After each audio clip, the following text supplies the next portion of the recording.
आज लगेगी क्लास एक ऐसे फाइनेंशियल प्रोडक्ट की, एक ऐसे इकलौते फाइनेंशियल प्रोडक्ट की जिसको मेरे हिसाब से ना खरीदना कंपलसरी कर देना चाहिए। आज कौन सा फाइनेंशियल प्रोडक्ट खरीदना कंपलसरी है पता है आपको? Car insurance. अगर आप कार इंश्योरेंस या बाइक इंश्योरेंस नहीं खरीदते हो, मोटर इंश्योरेंस नहीं खरीदते हो, तो आप इलीगल काम कर रहे हो, आप पे लंबा चौड़ा चालान लगेगा। और वहीं लाइफ इंश्योरेंस लेना कंपलसरी नहीं है। आप बाइक और कार तो रिप्लेसेबल है, लाइफ रिप्लेसेबल नहीं है। ऊपर से कार इंश्योरेंस महंगी भी आती है। आप कार इंश्योरेंस लेने जाओ, 10 लाख की कार का इंश्योरेंस कम से कम 13-14-15 हजार रुपए का होगा। वहीं जब आप लाइफ इंश्योरेंस लेने जाओगे तो आपकी प्राइसलेस लाइफ का इंश्योरेंस 1 करोड़ तक का 5,000 से स्टार्ट हो जाता है। तो कार इंश्योरेंस से बहुत सस्ता भी है, लेकिन क्योंकि कंपलसरी नहीं है तो हम लेते नहीं है। बल्कि जैसे शोरूम से निकलने से पहले कार इंश्योरेंस लेना एक तरह से कंपलसरी है ना, उसी तरह डिलीवरी के बाद हॉस्पिटल से निकलने से पहले ये अंडरटेकिंग लेना जरूरी हो जाना चाहिए कि जब ये 20-21 साल का हो जाएगा तो इसका लाइफ इंश्योरेंस आप लोगे। लेकिन कभी सोचा आपने हम लोग लाइफ इंश्योरेंस लेते क्यों नहीं है? Simple reason, mis selling, misconceptions. या तो हमें पता ही नहीं, या हमें लगता है बहुत महंगा है, या हमें लगता है हमारी इसकी जरूरत नहीं है। तो आज ना हम इन तीनों चीजों को डिस्कस करेंगे और लाइफ इंश्योरेंस को जरा ठीक से समझेंगे इन पीके बोला। तो चलो शुरू करते हैं और बनते हैं पार्ट ऑफ #लॉजिकल्ट।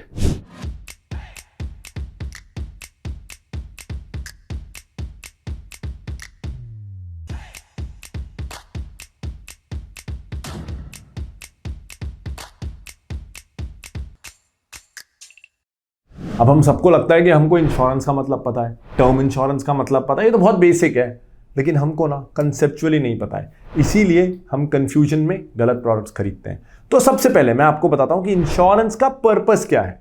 तो देखो, इंश्योरेंस एक ऐसा कॉन्ट्रैक्ट है जिसमें हम एक छोटी सी फीस देते हैं इंश्योरेंस प्रोवाइडर को, जिसके बदले में वो हमारे एक रिस्क को कवर करता है। तो अगर कोई ऐसी चीज़ है जिसका हमको डर है कि हमारी कार चोरी ना हो जाए, हमारी फसल बर्बाद ना हो जाए, तो हम एक छोटी सी फीस देते हैं, जिसके बदले में वो हमको प्रॉमिस करता है कि अगर वो बुरा इवेंट हमारे साथ होता है तो उसका जो फाइनेंशियल नुकसान हमको होता है उसकी भरपाई वो इंश्योरेंस प्रोवाइडर हमको देगा।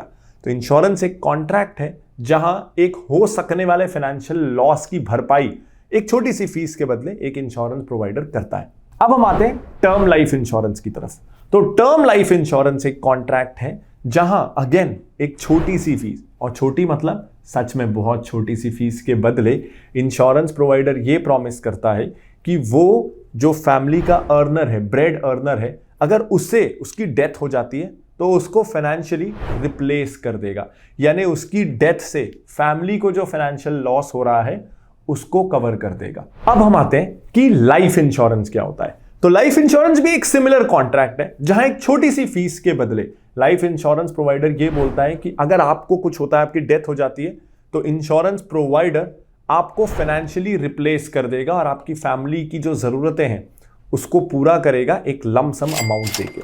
सोचिए जरा, अगर भगवान ना करे आपकी डेथ होती है और आप फैमिली के ब्रेड अर्नर हो, और उसके बाद अगर आपकी फैमिली को, डिपेंडिंग ऑन कि आपने कितना कवर लिया है, आपकी फैमिली को 1 करोड़, 5 करोड़ या 10 करोड़ रुपए मिल जाते हैं, तो एक तरीके से आपकी जो फाइनेंशियल जिम्मेदारी थी वो आपके जाने के बाद इंश्योरेंस कंपनी ने आपके लिए उठा ली।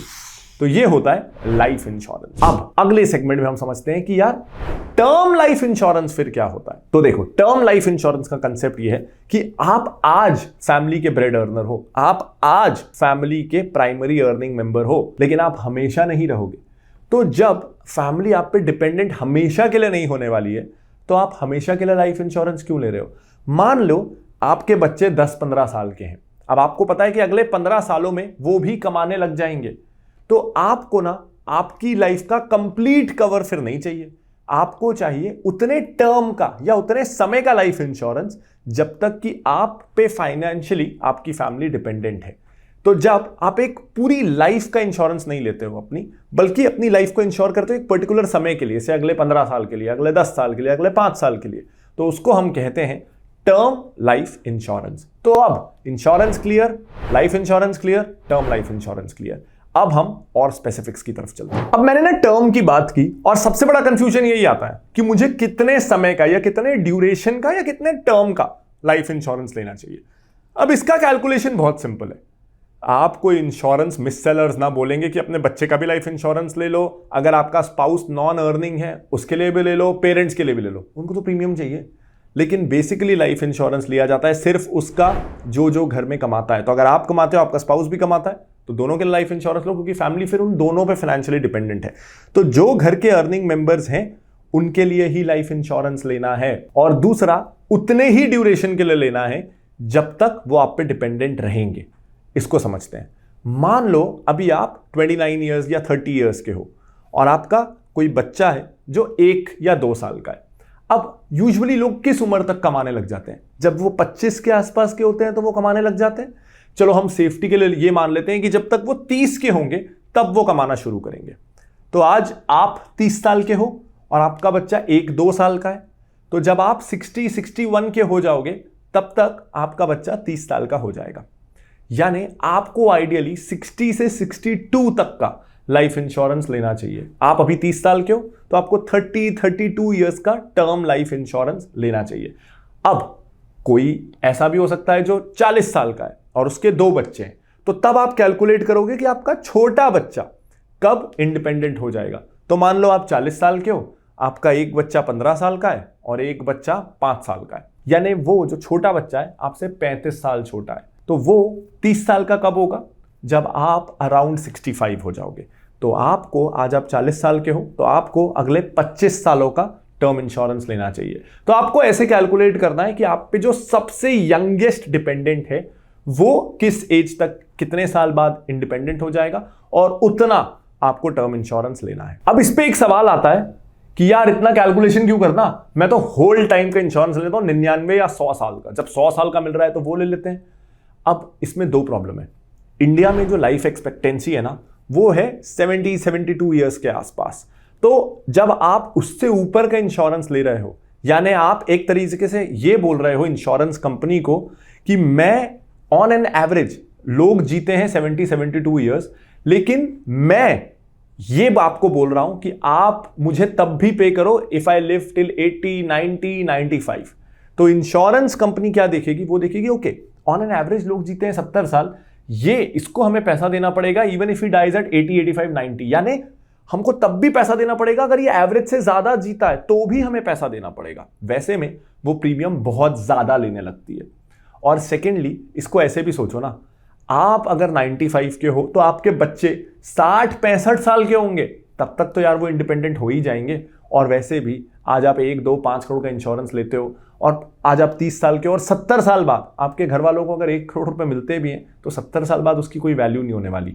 तो एक तो उनको जरूरत नहीं होने वाली, दूसरा आप बहुत ज्यादा प्रीमियम आज दोगे, और तीसरा जब 60-70 साल बाद उनको वो अमाउंट मिलेगा भी तो वो अमाउंट से उनकी हेल्प होने नहीं वाली। इसलिए होल लाइफ कवर नहीं लेना चाहिए इन मोस्ट केसेस। अब सेकेंड इंपॉर्टेंट एस्पेक्ट, कितना कवर आपको लेना चाहिए।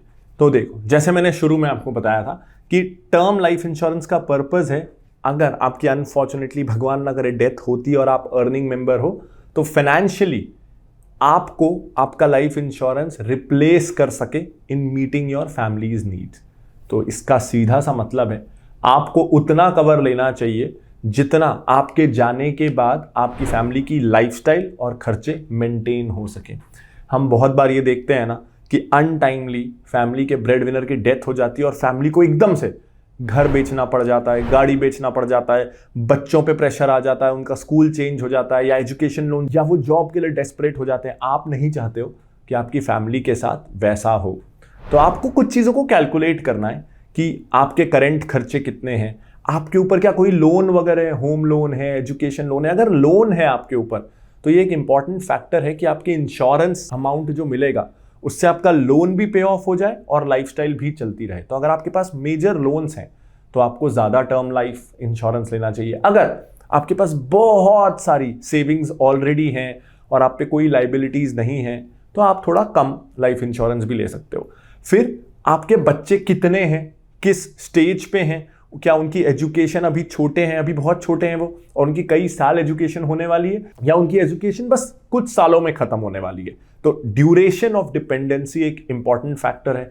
उसके बाद आपके लिविंग एक्सपेंसेस आपके शहर में कितने हैं, क्या आप मेट्रो सिटी में रहने वाले हो या कोई छोटे शहर में रहने वाले हो, उससे एक्सपेंसेस डिसाइड होते हैं। घर आपके पास खुद का है या रेंटेड है, उससे डिसाइड होगा। तो ये हर एक के लिए कितना कवर होना चाहिए वो डिपेंड करेगा उसकी सिचुएशन और उसकी लाइफस्टाइल पे। अब कई बार ना मैक्सिमम लाइफ इंश्योरेंस आपको कितना मिल सकता है वो इस बात पे डिपेंड करता है कि आपकी अर्निंग कितनी है, आप बिजनेस से कमाते हो कि सैलरी से कमाते हो। तो यूजुअली ये कैप ना 20 टाइम्स के आसपास होता है ऑफ योर एनुअल इनकम। यानी अगर कोई 5 लाख कमा रहा है तो फिर उसको 1 करोड़ के आसपास का मैक्सिमम इंश्योरेंस मिल सकता है। ये कैप कई बार थोड़ा ऊपर नीचे भी होता है, इंश्योरेंस कंपनी अपने हिसाब से इसको मॉडिफाई भी करती है, लेकिन रफली एक थंब रूल ये है।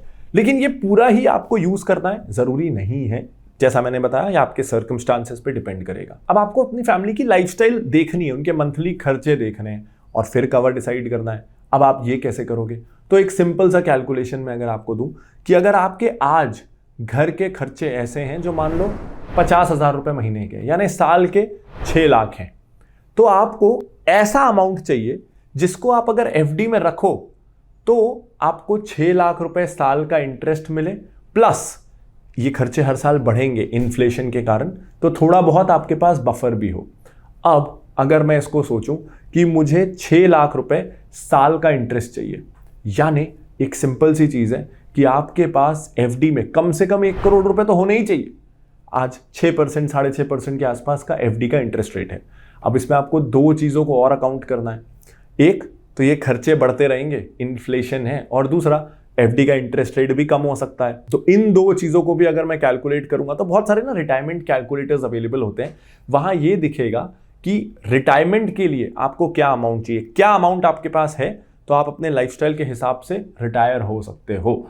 तो वो अमाउंट का लाइफ कवर आपको लेना है। जैसे 1 करोड़ इस केस में सफिशिएंट नहीं रहेगा, शायद 2, 2.5, 3 करोड़ सफिशिएंट होगा। तो जब आप कैलकुलेट करोगे कि अगर आप भगवान ना करे नहीं है तो आपकी फैमिली की लाइफस्टाइल जितने साल आपके बच्चे आप पे डिपेंडेंट रहने वाले थे उतने साल वैसी ही चलती रहे, उनको कॉम्प्रोमाइज ना करना पड़े, वो अमाउंट जो है वो आपका कवर अमाउंट होगा। या आपको किसी भी गूगल सर्च आप करोगे तो रिटायरमेंट कैलकुलेटर वाले किसी भी टूल से मिल जाएगा। अब इसमें एक फैक्टर और है कि आपको क्या इंक्लूड नहीं करना है इन खर्चों को काउंट करते समय। जैसे अभी हो सकता है आप फैमिली ट्रिप्स में जाते हो, इंटरनेशनल या नेशनल महंगे हॉलीडेज में जाते हो, बहुत एक्सपेंसिव आप कुछ लग्जरीज में स्पेंड करते हो, तो इंश्योरेंस लेते समय आपको वो एक्सपेंसेस को काउंट नहीं करना है, क्योंकि इंश्योरेंस का पर्पस है इमरजेंसी में आपके बेसिक लाइफस्टाइल को फर्क ना पड़े, आपकी लग्जरीज चलती रहे, वो पर्पस नहीं है इंश्योरेंस लेने का।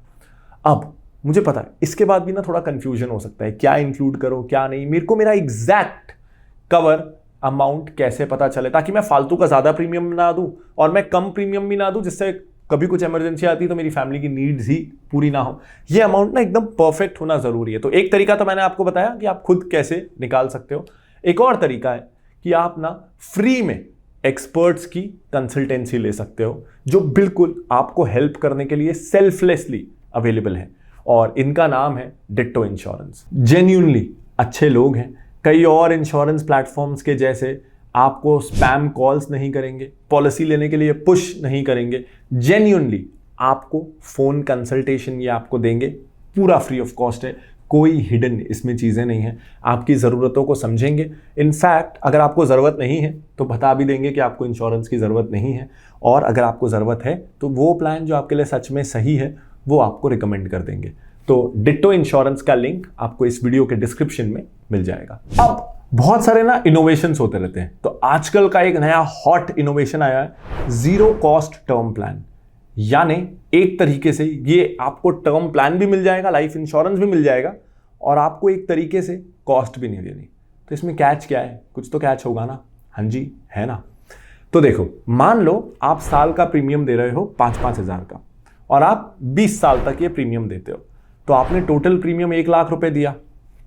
अब ये जीरो कॉस्ट टर्म प्लान ये बोलते हैं कि मान लो एक पॉलिसी का एक पीरियड है मैच्योरिटी का, उसके पहले एक फॉरगो पीरियड होता है, तो उसके पहले अगर आप पॉलिसी को फॉरगो कर देते हो या सरेंडर कर देते हो तो आपने जितना प्रीमियम तब तक पे किया है ना वापस मिल जाएगा। जैसे मान लो आप 40 ईयर्स के हो और आपने 70 साल तक की यानी अगले 30 साल की पॉलिसी ली है।